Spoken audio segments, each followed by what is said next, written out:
कहानी की शुरुआत एक भयानक तूफान से जूझते हुए प्लेन से होती है, जहां हमारा मेन कैरेक्टर, जिसका नाम चक था, वो शांति से बैठकर टॉयलेट कर रहा था कि तभी अचानक प्लेन का प्रेशर घटने लगा, जिससे टॉयलेट का दरवाजा खुल गया और कार्गो में आग लगकर एक खतरनाक विस्फोट हो गया। पायलट ने चक को सीट पर बिठाया क्योंकि समुद्र में इमरजेंसी लैंडिंग करनी थी। पायलट ने लाइफ राफ्ट देकर बेल्ट बांधने को कहा। प्लेन तेजी से नीचे गिरने लगा। अब प्लेन समुद्र से लगभग 3000 मीटर दूर था। तभी चक को पता चला कि उसकी गर्लफ्रेंड की दी हुई पॉकेट वॉच गिर गई है। पायलट ने लाइफ जैकेट पहनने को कहा, पर वो दाईं ओर। पॉकेट वॉच की वजह से जैक ने अपनी सीट बेल्ट खोल दी और लड़खड़ाते हुए उसे उठाने चला, लेकिन वॉच उठाते ही जैसे ही वो जैकेट लेने की कोशिश करने लगा, तभी प्लेन का एंगल बदलने के कारण वो हिल भी नहीं। पायलट ने देखा कि वो अपनी सीट पर नहीं था, इसलिए उसने अपनी सेफ्टी बेल्ट खोल दी। तेज झटकों से पायलट बुरी तरह घायल हो गया। पायलट ने प्लेन को समुद्र की सतह पर धीमी गति से टच कराया, लेकिन गलत लैंडिंग से पानी केबिन में भर गया। सेफ्टी बेल्ट ना बंधे होने की वजह से चक की जान बच गई। तभी अचानक प्लेन का ऊपरी हिस्सा फट और समुद्र का पानी प्लेन के अंदर भरने लगा। लेकिन किस्मत से चक के हाथ में इन्फ्लेटेबल राफ्ट था, पर जैसे ही उसने उसे खोला, तभी अचानक राफ्ट से जुड़ा हुआ हिस्सा प्लेन में फंस गया। डूबता हुआ एरोप्लेन चक और राफ्ट के साथ नीचे खींचने लगा, पर चक की किस्मत अच्छी थी क्योंकि राफ्ट से जुड़ी हुई रस्सी अचानक टूट गई और इस तरह लाइफ राफ्ट ने उसे खींचते हुए मौत के मुंह से बाहर निकाला। आखिरकार चक सही सलामत समुद्र की सतह तक पहुंच गया। उसने अपनी पूरी ताकत लगाकर राफ्ट पर चढ़ने की कोशिश और मरते दम तक राफ्ट के किनारे को कसकर पकड़े रहा, लेकिन वो धीरे धीरे उस इंजन की ओर बहने लगा जो अब भी चल रहा। पीछे खतरा देखकर उसने तुरंत आंखें बंद कर ली। तभी इंजन में आग लगी और विस्फोट की लहर ने उसे उछालकर फिर से समुद्र में गिरा दिया। पूरा प्लेन एक जोरदार ब्लास्ट के साथ धीरे धीरे समुद्र में डूब गया, लेकिन खतरा अभी टला नहीं था। चक को न केवल समुद्र की तेज आंधी तूफान का सामना करना पड़ा, बल्कि एक के बाद एक उठती विशाल लहरों को भी झेलना पड़ा। वो बस लाइफ राफ्ट की रस्सी को कसकर पकड़े रहा। इसी तरह पता नहीं कितनी देर बीत गई और अचानक लाइफ राफ्ट की हवा निकल गई। तेज चट्टानों ने उसे फाड़ दिया। इसका मतलब था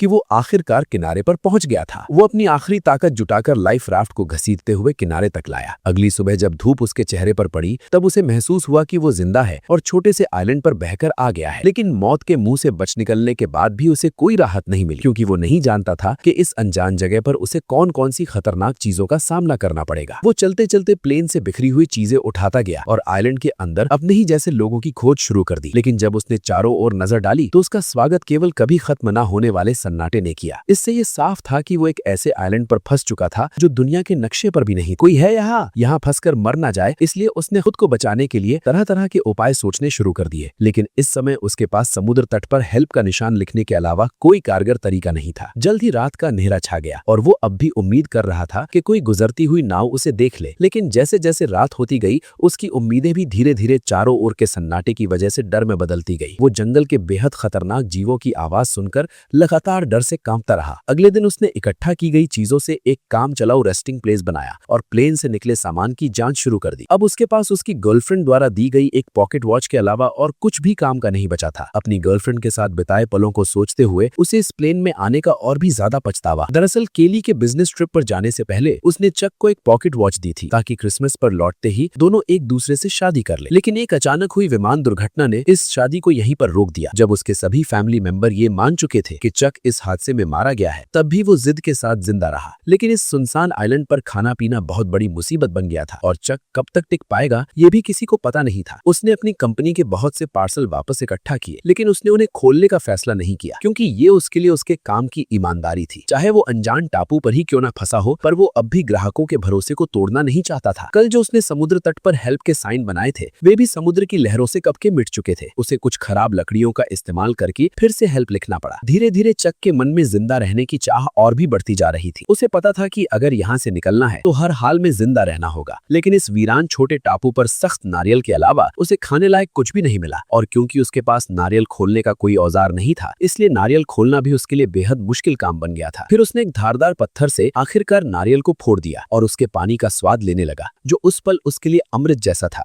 लेकिन वो केवल नारियल से संतुष्ट नहीं हुआ। चक ने पेट भरने के लिए इस छोटे से टापू के अन्य हिस्सों की भी खोज करने का फैसला किया। वो यहाँ की सबसे ऊंची चोटी पर चढ़कर सब कुछ देखना चाहता था, लेकिन नुकीले पहाड़ी पत्थरों ने उसकी राह मुश्किल कर दी। इसलिए उसने पत्थर से अपनी पैंट का कपड़ा काटा, उसमें पत्ते मिलाए और एक जोड़ी जूते बना लिए। लेकिन जब वो पहाड़ की चोटी पर पहुंचा, तब उसे पता चला कि ये सचमुच एक सुनसान टापू ही है। चारों ओर दूर दूर तक फैला समुद्र था, लेकिन उसके अलावा कोई और इंसान नजर नहीं आ रहा था। जब वो निराश होकर सोच रहा था कि आखिर वो कैसे अपनी जान जान बचा सकता है। तभी दूर एक अजीब सी चीज ने उसका ध्यान खींचा। वो बिना सोचे समझे उस चीज की ओर दौड़ पड़ा। उसे लगा था कि वो भी उसी की तरह जिंदा बचने वाला कोई पायलट है, लेकिन जब चक ने उस पायलट को पलटकर देखा तो पाया कि वो तो काफी समय पहले ही मर चुका था। दुखी मन से उसने पायलट की लाश को आइलैंड पर घसीट लिया और उसके पास से कुछ काम की चीजें इकट्ठा करने लगा। उसने एक जोड़ी अभी भी पहनने लायक जूते, एक टॉर्च जो अब भी जल सकती थी और एक बेकार हो चुका बटुआ अपने पास रख लिया। इसके बाद उसने पायलट के लिए एक कब्र खोदी और उसकी लाश को उसमें दफना दिया और उसकी मरने की तारीख एक चट्टान पर लिख दी। शाम के समय चक समुद्र तट पर बैठा अपने जूतों को निहार रहा था। उसके मन में एक अजीब सी उदासी थी। उसे लगा कि शायद अगली बार जो उस कब्र में लेटा होगा वो खुद ही होगा। इसी वजह से रात में चक सो नहीं सका। उसे समझ आ गया था कि अगर वो ऐसे ही हाथ पर हाथ धरे बैठा रहा तो उसका मरना तय है। इसलिए अगले दिन उसने जंगल में जिंदा रहने की कला सीखी। उसने पेड़ों की पत्तियों पर जमी ओस को इकट्ठा किया और नारियल के खोल में जमा किया, क्योंकि उसे पीने के लिए साफ पानी चाहिए था। उसने लकड़ी की छड़ी को नुकीला कर मछलियों को पकड़ने का भाला बनाया। भले ही ये सब बेवकूफी भरा था, पर इस लगातार कोशिश ने उसे निराश नहीं होने दिया। उसी रात टॉयलेट करते वक्त उसने एक रोशनी देखी। वो जोर से चिल्लाया ताकि उस नाव का ध्यान खींच सके। उसे लगा जैसे उसे अब और यहाँ रहना नहीं पड़ेगा। उसने टॉर्च से संकेत दिया कि कोई उसे देख ले, लेकिन दूरी ज्यादा होने की वजह से ये हल्की सी रोशनी किसी काम की नहीं थी। जैसे जैसे वो रोशनी उसकी नजरों से धीरे धीरे ओझल होती गई, उसका दिल गुस्से और बेबसी से भर गया।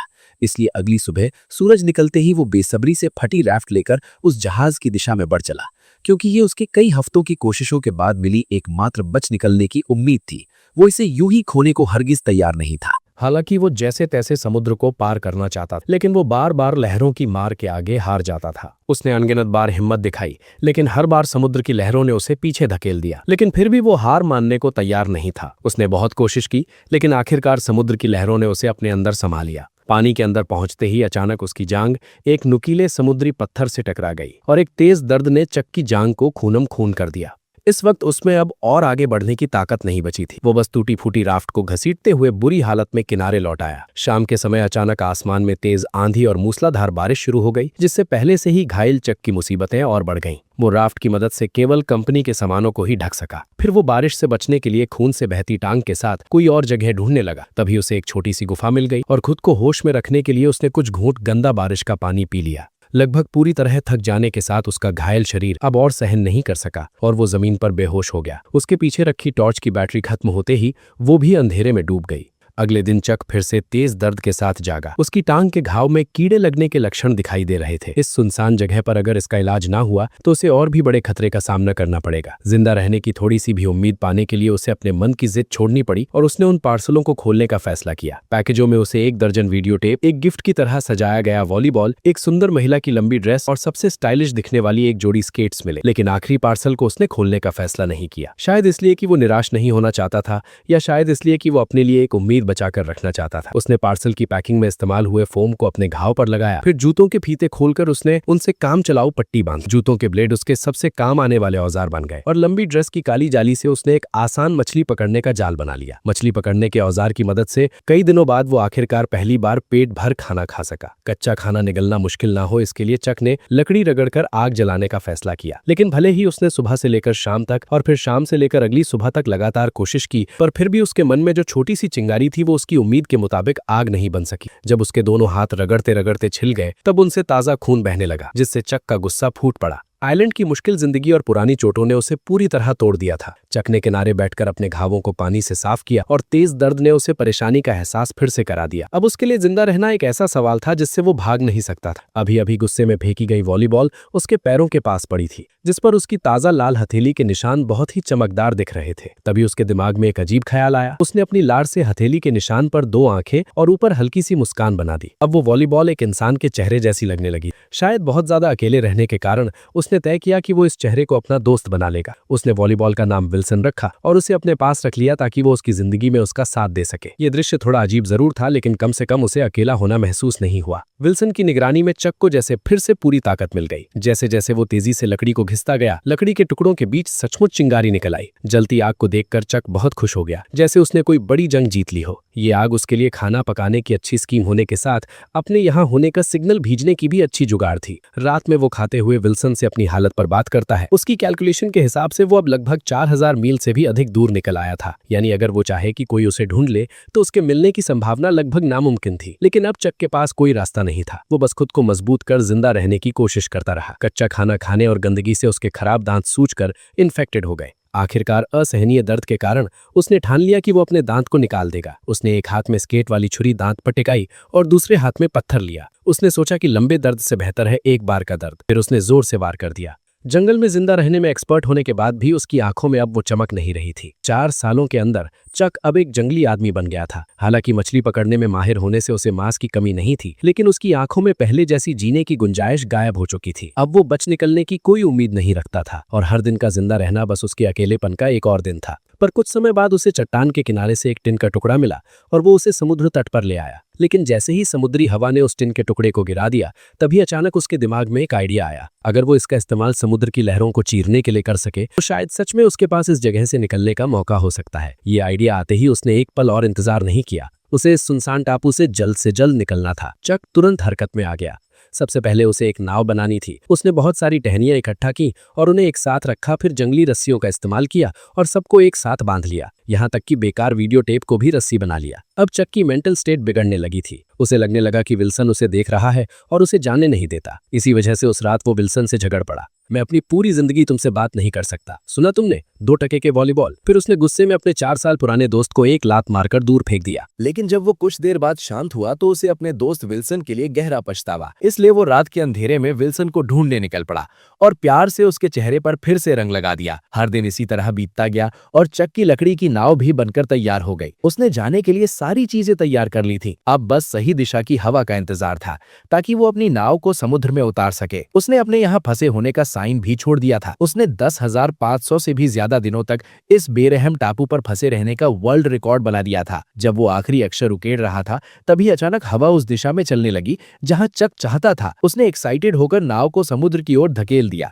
और फिर अपने पुराने दोस्त विल्सन के साथ जिंदगी खोजने की ओर निकल पड़ा। समुद्र की लहरें अब भी वैसी ही थीं, लेकिन वे उसे घर लौटने से रोक नहीं सकी। झील की लहरों की तरह समुद्र की हर एक लहर लगभग उसे डुबो ही देती थी, लेकिन वो अपनी कोशिशों से लहर को चीरता चला गया। हर बार जब वो मौत के मुंह से बच निकलता तो उसके भीतर से बाहर निकलने की खुशी और भी बढ़ जाती। जब चक ने पीछे मुड़कर उस छोटे से टापू को देखा जिसने उसे 4 साल तक कैद रखा था, तब उस पल में चक के दिल में एक अजीब सी फीलिंग थी। अगर उसने इस कठिनाई का सामना करने की जिद ना की होती तो शायद आज भी वो अकेलेपन से भरी जिंदगी जी रहा होता। हालांकि उसकी जंग अभी बस शुरू ही हुई थी। उसे पता नहीं था कि आगे जो खतरे उसका इंतजार कर रहे हैं वे उसके लिए सबसे घातक चुनौती साबित होंगे। ठीक उसी वक्त जब उसे लगा कि वो इसी तरह बहते बहते इंसानों की बस्ती तक पहुंच जाएगा, तभी एक और भीषण तूफान ने उसे झकझोर दिया। उस रात तेज बारिश में आंखें खोलना नामुमकिन था। वो नाव को पकड़े लहरों के बीच लाचार पड़ा रहा और हमलों को सहता रहा। ये उसके लिए सबसे कठिन रात थी। वो बेबस था और सब कुछ भगवान पर छोड़ चुका था। अच्छी बात यह रही कि चक किस्मत वाला था।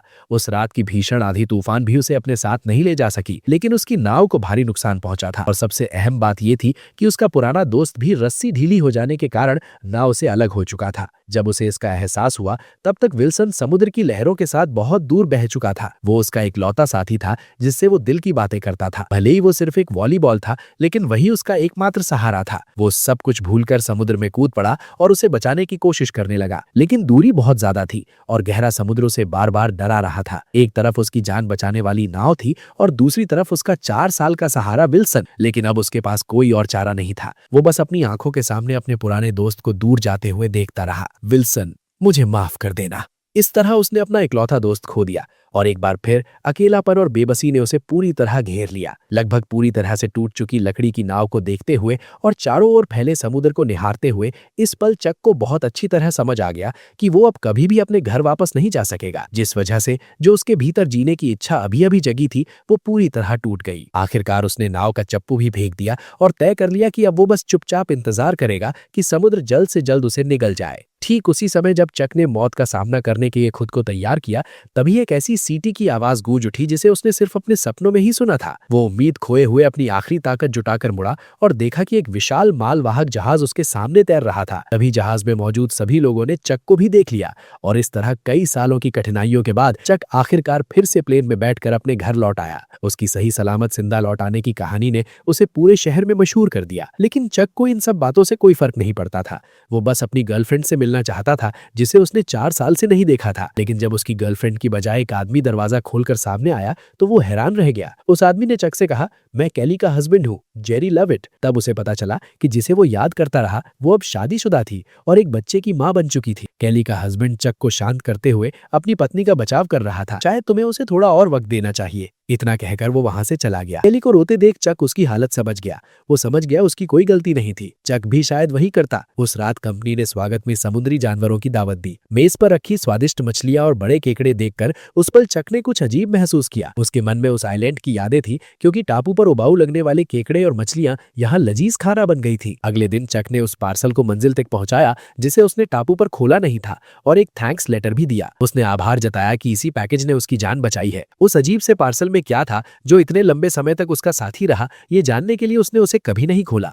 और इस तरह इस शानदार कहानी का अंत हो गया। तो अब तुम बताओ कि तुम्हें ये वीडियो कैसी लगी। अगर वीडियो पसंद आई हो तो मेरे चैनल पर जाकर और वीडियोस को भी जरूर चेक करो और कमेंट में बताओ कि अगली किस मूवी का एक्सप्लेनेशन देखना चाहते हो।